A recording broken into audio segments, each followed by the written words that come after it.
I look forward to Dan's comments and interaction with you at this moment, because it's a moment when I feel a sense of careful optimism about what's going on, and identifying the reasons kind of gives you a sense of where to keep pushing. I say this against a background of messing around with these issues since 1969, when the president made me chairman of a cabinet task force on the oil import program. President Eisenhower had thought that if we imported more than 20% of the oil we use, we were asking for trouble in national security terms. And we examined that. Then I was Secretary of Treasury when we had the first Arab oil boycott. It was a mess. And then I watched, and I was Secretary of State when we did the Montreal Protocol. So I saw something that worked, and that was satisfying. And I've been very interested in the climate issues and energy issues since returning here to Stanford. So with this perspective, things are looking much better. Let me explain why. First of all, the logic chain here is, first, is there a problem? Second, what's the reason? Third, what can you do about it? And how practical are these things? So there have been a lot of people sort of hung up on what's the problem? Is the climate warming? I think that argument is about over. There are very few people who will get up and say it's not warming. And the science and all is impressive, but you don't need it. All you need to do is look around and see that a new ocean is being created in the Arctic, that Greenland is melting, there's big melts in the Antarctica, and these are all happening because it's getting warmer. And so there it is.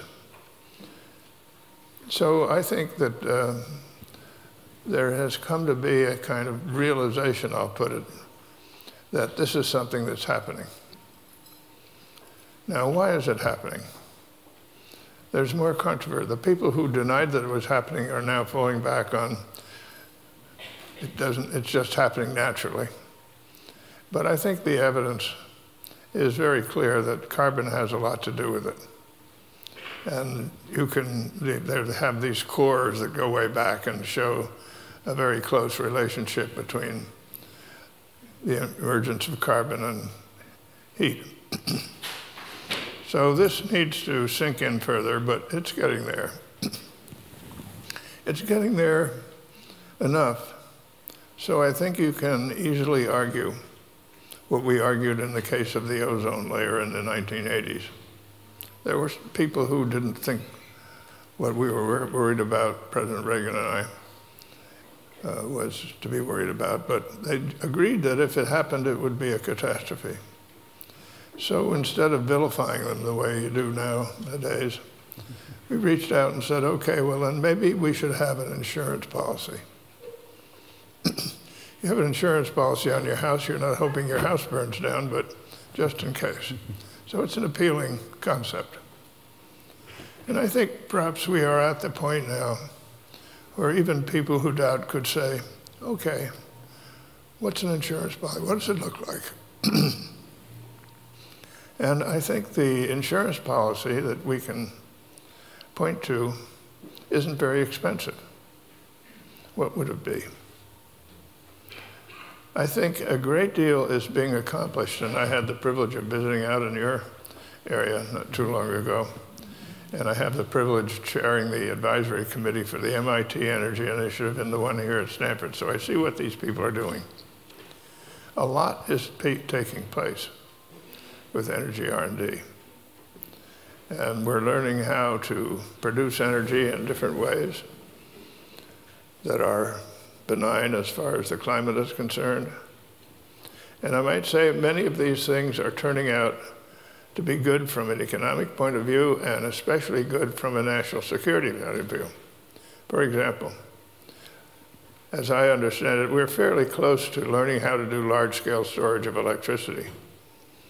Well, that does wonders for solar and wind, but it's a huge national security plus because our grid is so vulnerable.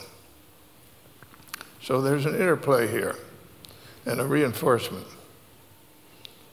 So in the insurance policy, then I think support for reasonable energy R&D we have it right in front of us. We can see the results. And we had an exercise where we brought 12 MIT scientists here to Stanford, and a similar number of Stanford ones about 3 years ago. And we spent a couple of days talking about what we call game changers. And then we had a similar meeting at MIT about a year or so later. And then a while ago, we took our act to Washington.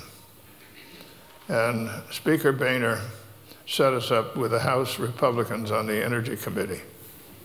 These are supposed to be the guys who are difficult. Selling them energy R&D was a piece of cake, not a problem. Mm-hmm. Where they fall off the rail is when you say, okay, let's have the government go into business and get this going. No way. I fall off the rail too. So the interesting thing about developments in places like Stanford and MIT is that the existence of a research enterprise that is substantial and is getting somewhere, has meaning, attracts private funds because they want to know what's going on and make a contribution.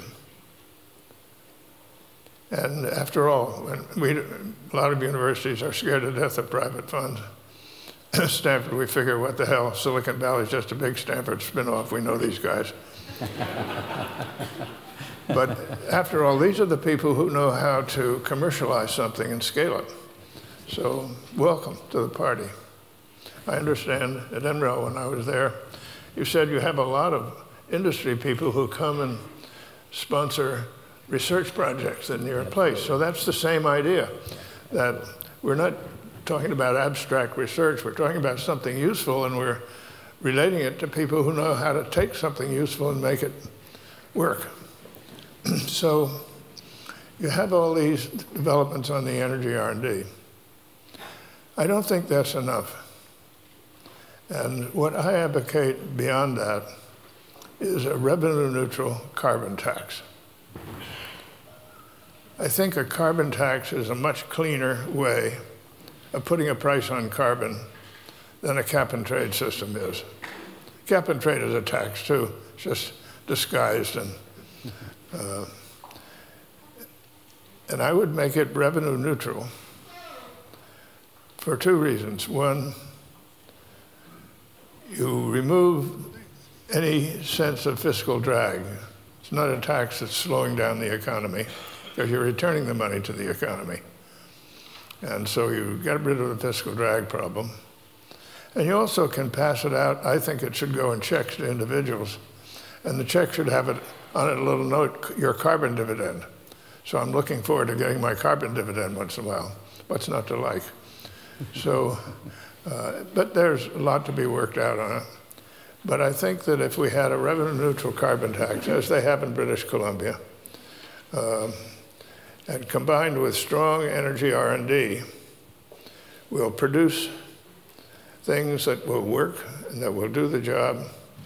And putting a price on carbon makes people conscious of trying to do something different. And it is fascinating to see the rise in the business community of the numbers of companies who build an expectation of a carbon price into their investment plans. That's happening all over the place. So businesses expecting it, whenever the politicians get around to it. So my reason for optimism is that I think the basic problem is broadly being realized.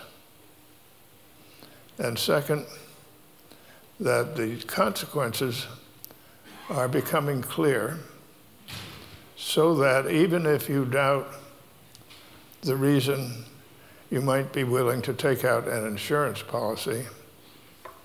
And the insurance policy is not that difficult to identify. And it's not that outrageous. It won't cause things to. The British Columbia, the per capita rate of increase in their GDP is, since they put this in, is slightly better than Canada as a whole. So you can't say it's killed off their economy. So I think this can be done if done right. And if done right, we'll give the insurance policy we need to come to grips with the problem that is clearly here. So put me down as optimism.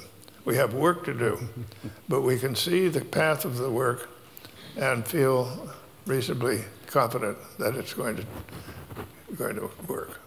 Thank you.